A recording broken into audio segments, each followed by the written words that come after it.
El pintor y su obra.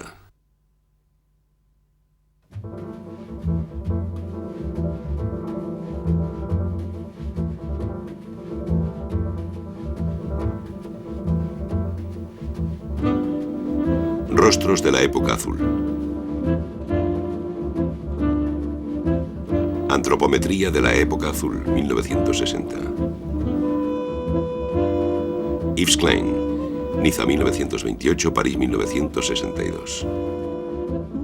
Museo Nacional de Arte Moderno, Centro Georges Pompidou, París.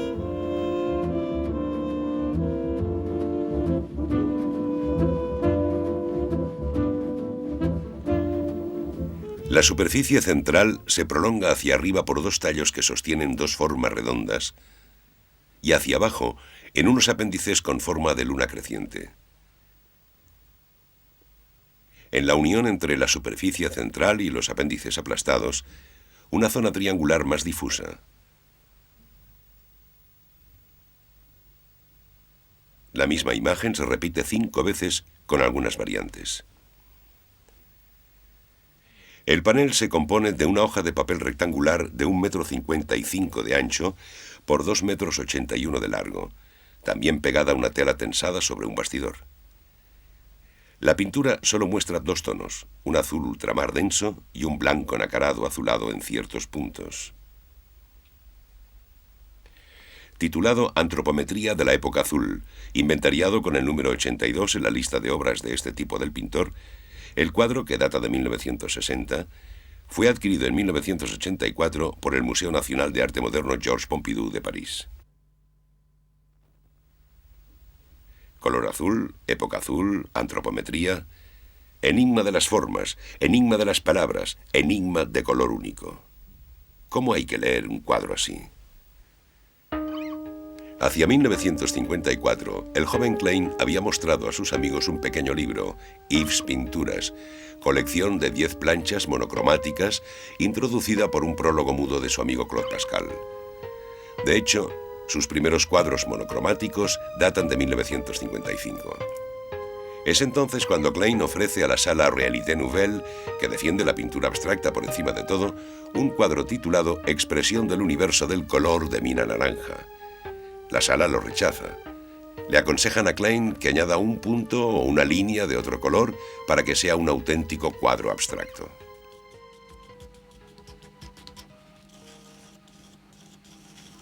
Lo que me complacía por encima de todo eran los pigmentos puros en polvo, como los que veía a menudo en las tiendas de los vendedores de colores al por mayor. Tenían un brillo y una vida propia autónoma extraordinarios. Eran el color en sí, auténticamente, el color hecho materia viva y tangible. Lo que me desconsolaba era ver que ese polvo incandescente, una vez mezclado con la cola o con cualquier otro medio destinado a fijarla sobre la base, perdía todo su valor, se empañaba y perdía el tono. Klein encuentra la solución gracias a la ayuda del vendedor de colores Edouard Adam e inventa el azul Klein, un azul ultramar muy saturado, estabilizado a base de mezclarlo con un medio incoloro, un acetato de polivinilo y alcohol etílico. Klein hace patentar su fórmula bajo el título de International Klein Blue o IKB. La mayoría de veces, él compone sus monocromías con rodillo para conseguir una superficie lo más lisa e impersonal posible. Al ojo del espectador le resulta aún más difícil percibir el espacio figurado porque no tiene ningún punto en particular donde fijarse. La extrema saturación del color provoca una sensación nueva, hipnótica. La proclamación de la época azul por parte de Pierre Stein en la Galería Apollinaire de Milán tiene una gran resonancia. Klein expone en dicha galería 11 cuadros monocromos idénticos que vende a precios distintos. En mayo de 1957, la época azul se presenta en París simultáneamente en la Galería Iris Claire y en casa de Colette Allendy. Invitación con sello azul, globos azules, cuadros monocromos en la primera galería, pigmentos puros y objetos en la segunda. En el jardín, colocados sobre una pintura azul, 16 cohetes.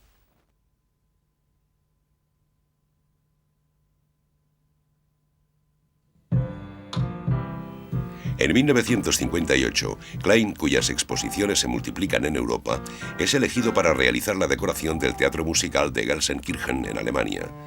Aplica sobre una gran superficie azul el principio de los relieves a esponja. Un día me di cuenta de la belleza del azul en la esponja. Este instrumento de trabajo de repente se convirtió en una materia prima para mí. Fue la extraordinaria facultad de la esponja para empaparse de cualquier clase de fluido lo que me sedujo. Gracias a las esponjas, materia salvaje y viva, podría realizar los retratos de los lectores de mis cuadros monocromos, que después de haber viajado por el azul de mis cuadros, vuelven con su sensibilidad completamente empapada como las esponjas. La idea de empapadura se repite muy a menudo en el discurso de Klein. El azul empapa las esponjas, empapa al espectador, empapa los más variados cuadros. Un día que estaba tumbado en la playa de Niza, me di cuenta de que sentía odio por los pájaros que volaban de un lado a otro en un cielo azul sin nubes, porque intentaban entrometerse en la mayor y más hermosa de mis obras.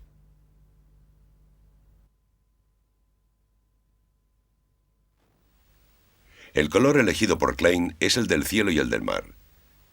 Ha estado ligado desde siempre a la idea de lejanía, de elevación, de sueño, de sabiduría, de infinito, de eternidad.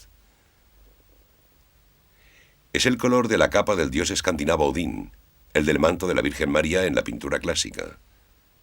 El azul es el color del paraíso.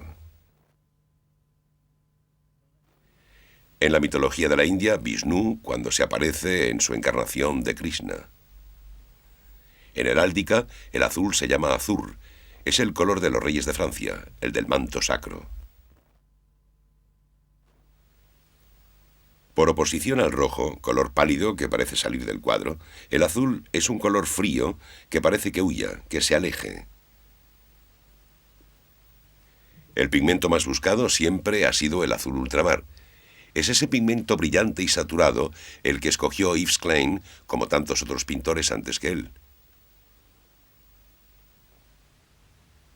Desde Giotto, que él mismo reconoce como precursor, a Matisse, cuyos papeles recortados se anticiparon apenas en unos pocos años a los experimentos de Klein. La idea de azul puro está en consonancia con muchos otros temas actuales. Mientras Klein expone sus primeros cuadros monocromos, el jazz vive un retorno al blues. También es la época de la conquista del espacio. Los primeros cosmonautas describen la Tierra como un planeta azul, una revelación que impresiona a Yves Klein. En 1958, Klein se instaló en un piso en la calle Campagne Premier, número 14. Vivió allí con su compañera Rotrou Uecker, joven artista alemana, durante los 4 años que le quedaban de vida. Allí, en el salón, compuso la mayoría de sus cuadros monocromos y numerosas antropometrías, con las ventanas y puertas bien aisladas con burletes para no molestar a los vecinos con el olor de los disolventes. En junio de 1958, durante una velada en casa de un amigo, un modelo desnudo, untado de pintura azul, había manchado una gran hoja de papel blanco, subiéndose encima, y creó así un cuadro monocromo con un nuevo género. 18 meses más tarde, Yves Klein convocó en la calle Campagne Premier a su amigo Restein y al director del Museo Leverkusen, Hugo Kultermann. A una señal de Klein, Jacqueline se desnudó. Rotrou le untó todo el busto, desde lo alto de los pechos hasta las rodillas, con una emulsión de pigmento azul. Siguiendo las instrucciones del pintor monocromático, se tendió por los suelos, dejando la imprenta de su busto sobre la hoja de papel dispuesta para ese fin. Después de recibir una nueva capa de pintura fresca, repitió la operación, esta vez en pie, aplicando su cuerpo 5 veces seguidas sobre una larga hoja clavada en la pared a su altura. Los rastros que dejó sobre el papel representan la parte central del cuerpo, senos, busto y muslos, en forma de signos antropomórficos. No pude evitar exclamar: «Son las antropometrías de la época azul». Yves, que estaba esperando precisamente eso, se levantó de un salto con un grito de alegría. Ya tiene el título: Las antropometrías. Algunas semanas después de esa primera sesión, el 9 de marzo de 1960, un centenar de personas fueron invitadas a visitar la Galería de Arte Internacional de la calle Saint-Honoré. Un escenario con músicos. En el suelo y en las paredes hay grandes hojas de papel blanco. Salen 3 modelos desnudos llevando cubos de pintura azul. Klein sale con smoking negro, hace una señal, la orquesta ataca la sinfonía monótona, 20 minutos de un sonido continuo seguidos de 20 minutos de silencio. Los fotógrafos están presentes, hay una cámara también.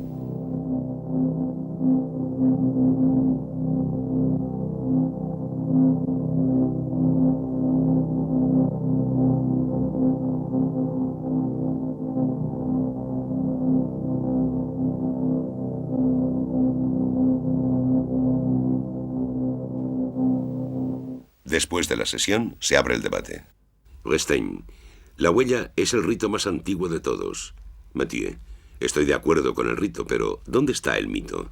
Klein, el mito está en el arte. Mathieu, ¿para usted qué es el arte? Klein, el arte es la salud. Durante ese mismo año, 1960, Klein realizó en su casa muchas otras antropometrías e integra a veces el rosa, el negro, incluso el oro.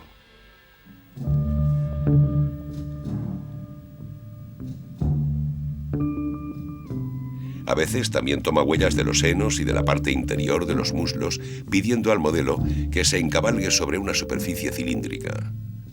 Klein llama a sus modelos los pinceles vivos y de nuevo patenta su sistema. En 1961, Klein compuso sus primeras pinturas de fuego en el centro de pruebas del gas de Francia, en el llano de Saint-Denis. Con la ayuda de grandes quemadores, provocaba combustiones superficiales de los cartones y así dibujaba formas. Realizó también otra clase de antropometrías. El contorno mojado de un modelo empapaba una zona del panel que luego las llamas no atacaban tan rápido. El cuerpo se inscribía en negativo entre los rastros de combustión. Klein también trabaja con aerógrafos. Vaporiza la pintura alrededor de los cuerpos de los modelos pegados a la base. El director del centro de pruebas detuvo la sesión con motivo de la presencia de mujeres desnudas. Entre 1960 y 1962, Klein realizó numerosas antropometrías sobre papel y sudario sobre tela. Su catálogo general incluye 176. La primera experiencia con un modelo desnudo consistió en untar enteramente de azul una hoja de papel.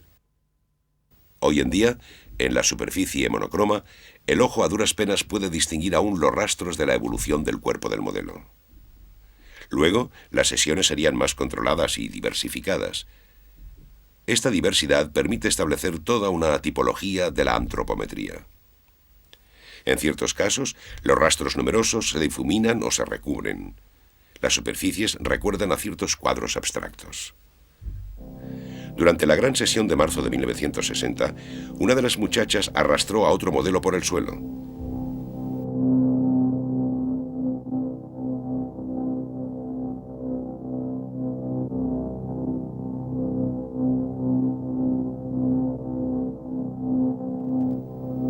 Estos arrastres, como los llama Klein, hacían nacer formas, estiradas en arcos de círculo y con grandes variaciones de intensidad en el color.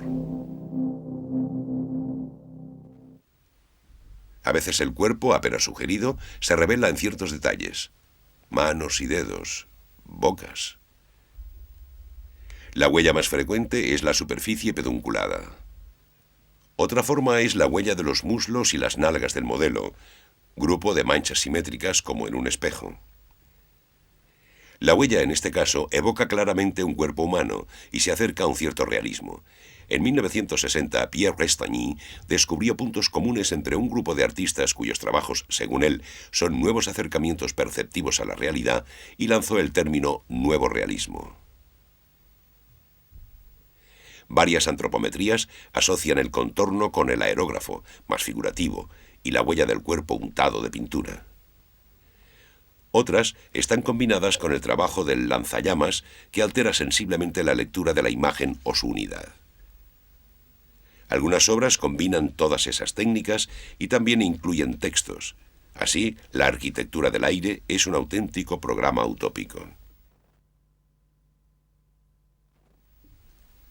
Klein, en esa época, trabajaba con el arquitecto Claude Parent. Soñaba con una arquitectura donde los techos y las paredes serían sustituidos por chorros de aire. Imaginaba ciudades ideales sobre un planeta cuyo clima sería modificado y cuerpos liberados del peso de la gravedad. La levitación, el vuelo, obsesionaban a Klein. En noviembre de 1960, con ocasión del Festival de Arte de Vanguardia, puso a la venta en los kioscos parisinos Domingo, el periódico de un solo día. Es un auténtico periódico donde Klein expuso sus ideas y presentó su apología del vacío. Un montaje fotográfico muestra al pintor en pleno vuelo.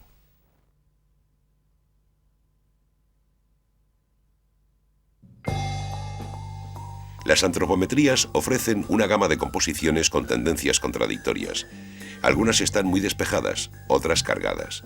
Algunas son puras abstracciones, otras parecen figurativas.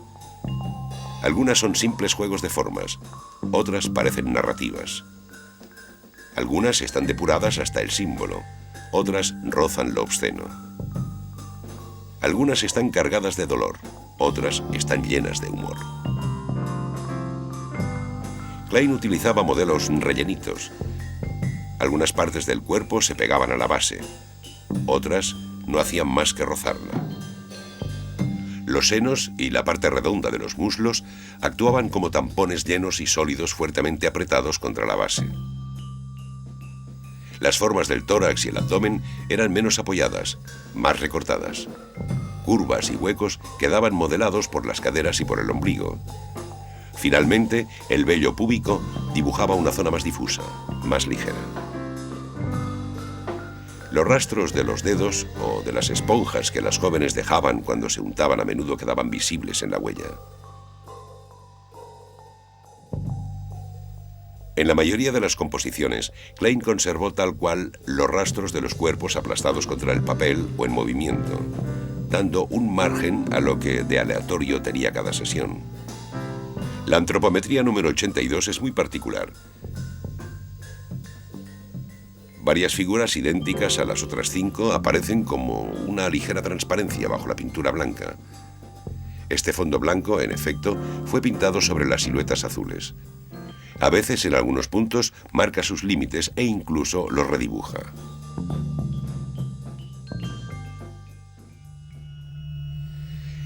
Aumentando el contraste de la imagen, es posible sacar a la luz esos rastros azules disimulados bajo la pintura blanca. Según eso, Klein hizo que su modelo se moviera sobre el papel. A partir de un cuadro, tal vez demasiado cargado, ha elegido, contorneándolas, las 5 figuras repetitivas que crean esas formas sucesivas. Klein hizo lo mismo con algunas otras antropometrías. Una de ellas recuerda a la primera composición histórica. Muestra 5 siluetas bien alineadas. Esta disposición repetitiva sobre una línea horizontal es bastante monótona. Klein pasó a una línea ondulada. Las 5 formas sucesivas son como notas musicales sobre un pentagrama y crean una especie de melodía visual. Por otro lado, también se despliegan siguiendo un ritmo que evoca la danza.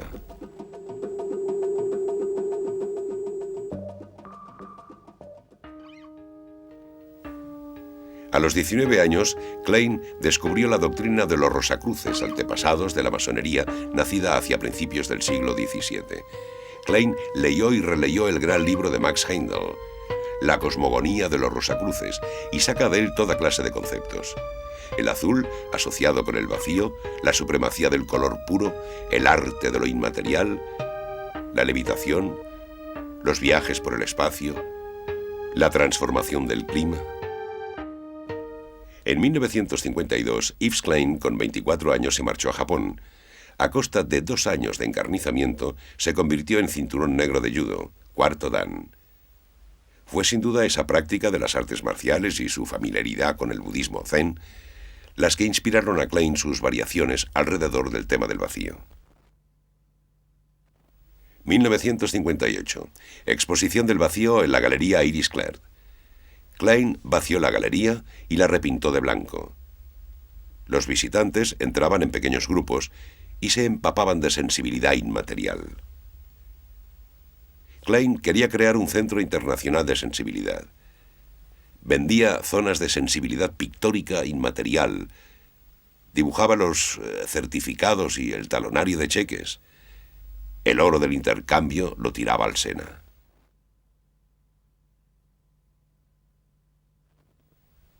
Klein tenía mucha devoción por Santa Rita, la santa de las causas desesperadas, muy popular en Niza. Cumplió 3 veces la peregrinación al monasterio de Cascia, en Umbría, y depositó allí un exvoto que él mismo había hecho. Klein también se unió a una cofradía cristiana, la Orden de los Arqueros de San Sebastián, y en 1962, unos meses antes de su muerte, se casó con Retroy Kerr, en una iglesia rodeado de sus compañeros.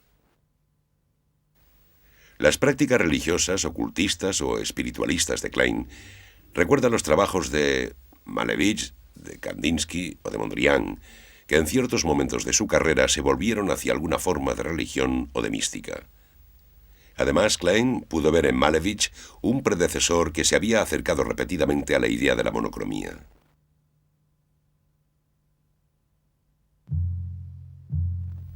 Entre las primeras manifestaciones artísticas humanas figuran las manos en positivo o en negativo de las grutas prehistóricas.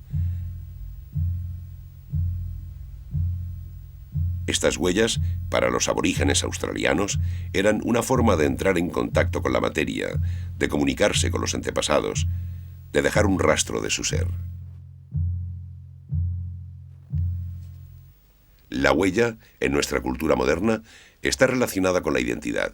Es como una firma, ya sea la del crimen, ya sea la de la obra de arte. Los tampones, los frotamientos, las plantillas, las formas modeladas en hueco, son algunos de los juegos artísticos más populares. Materiales de fácil acceso, gastos simples, multiplicidad de soportes. Y sin embargo, dejar la huella es un acto que desafía a la lógica. Al derecho o al revés, a la derecha o a la izquierda, arriba o abajo, vacía o llena, presencia o ausencia, son preguntas que brotan en esta puesta a prueba de las formas.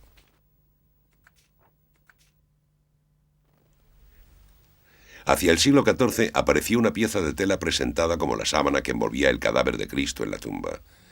El Santo Sudario se conserva en Turín.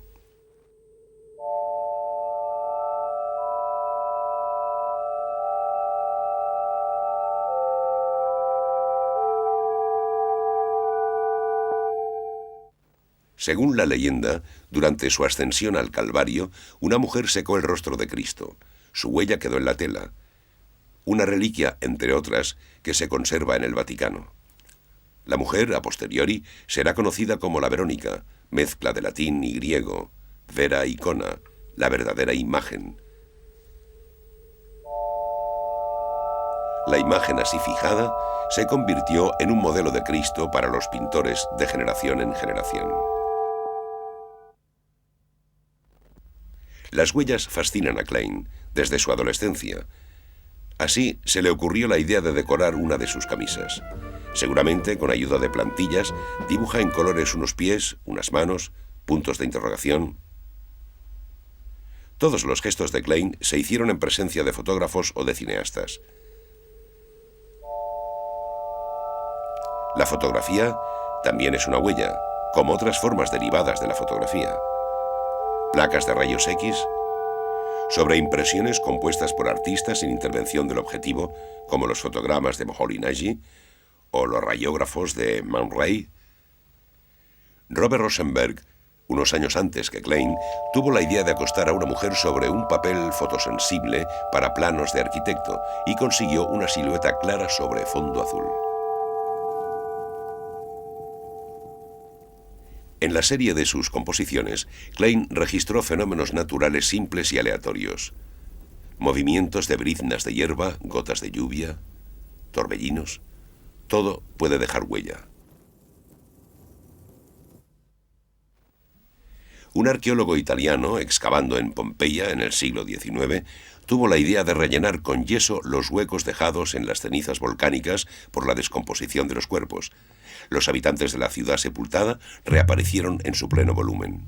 Klein modeló a sus amigos en yeso y compuso así una galería de efigies azules sobre fondo de oro destinadas a conferirle una especie de inmortalidad faraónica. Klein quedó muy impresionado por ciertas fotografías de Hiroshima.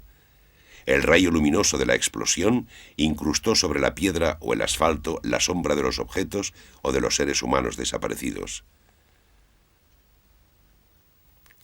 Klein tituló una de sus antropometrías Hiroshima.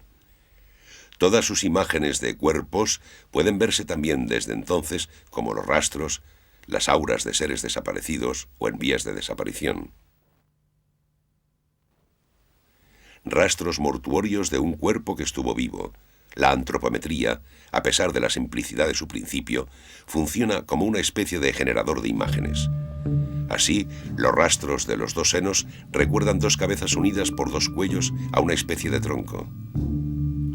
Los muslos se convierten en piernas sin pies.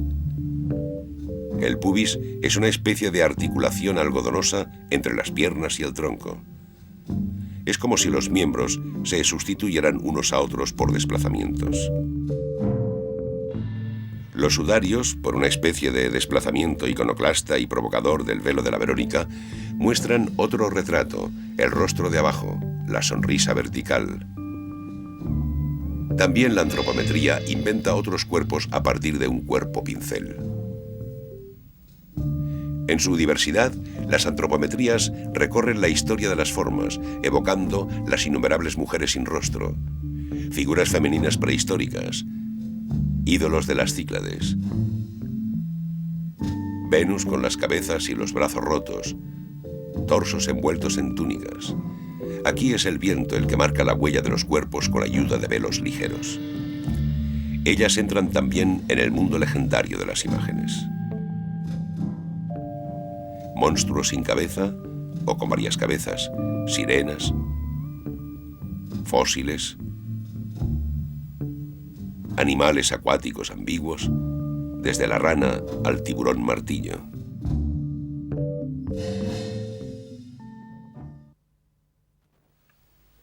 El cuerpo compuesto por otros cuerpos es uno de los grandes temas de este antiguo folclore y de las imágenes. Como el tronco transformado en cara, a veces se le identifica con la diosa Baubo, la que exhibe su sexo por burla. El tema sagrado, repetido en varias épocas bajo formas profanas, reaparece en el siglo XX tanto en la obra de Magritte como en la de Picasso, en los maquillajes de los artistas de striptease y en las manifestaciones burlonas u obscenas del carnaval. En fin, la multiplicación de las antropometrías y los sudarios también es para Klein a la vez una especie de vuelta al arte representativo y una forma de contar la historia del arte, la historia del desnudo. Velázquez, Rubens, Ingres, Courbet, Matisse.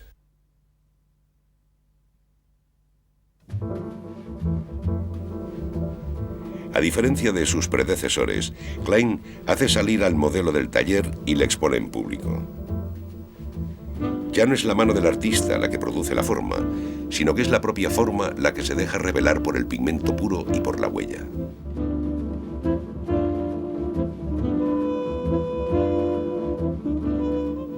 Y el mismo artista firma esas decenas de cuerpos de mujer con una huella, una sola, la suya propia, puesta a escondidas del público, y destinada, bajo este título enigmático del exiliado de Ischia, a conservar también el discreto rastro de un ser humano abocado, como todos los seres vivos, a la evaporación definitiva de su envoltura carnal.